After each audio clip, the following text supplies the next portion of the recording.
Hi everyone, আমি অঙ্কিতা। ঘুম থেকে উঠে একটু নিজের মুখটা ভিডিওটা দেখে নিচ্ছিলাম যে একটু রোগা হলাম না মোটা হলাম।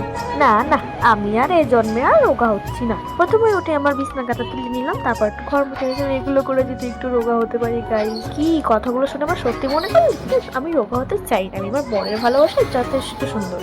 এই পা মোচাটা আজকে কিনলাম, কেমন হয়েছে জানি না। তারপরে তাড়াতাড়ি গিয়ে দৌড়ে গেলাম, দেখলাম বাবার বাজার হয়ে গেছে। দৌড়ে গিয়ে ব্যাগটা নিয়ে আসলাম।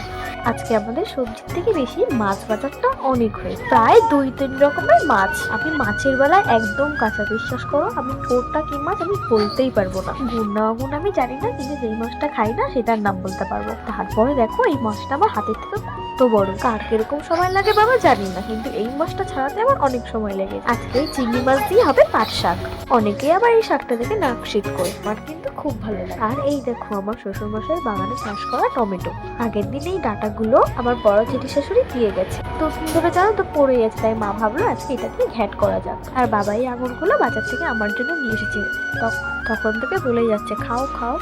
এদিকে দেখেছো আমার মাথার অবস্থা। তারপরে তাড়াতাড়ি করে মাছটায় নুন হলুদ মাখিয়ে রাখলাম, তাহলে জানো তো তরকারির সময় মাছগুলো খুব সফট হয়।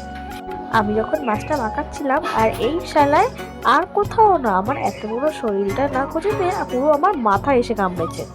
তারপর তাড়াতাড়ি করে স্নান করে নিলাম। আমার জন্য তো এখন এই ওয়েদারটা খুব ভালো লাগে। মাঝে মধ্যে ঝড়, আবার মাঝে মধ্যে বৃষ্টি, আবার মাঝে মধ্যে গরম।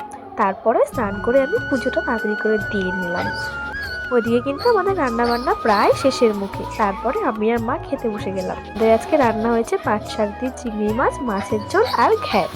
তারপর আর কি খেয়ে দিয়ে একটু নিজের মতো নিজের সময় কাটাচ্ছিলাম আর কি। তাহলে এবার একটা আমি ঘুমিয়ে নিই। তোমার সাথে দেখা হচ্ছে আবার নতুন কোনো ভিডিওতে। বাই, অনেক অনেক ভালো থেকো।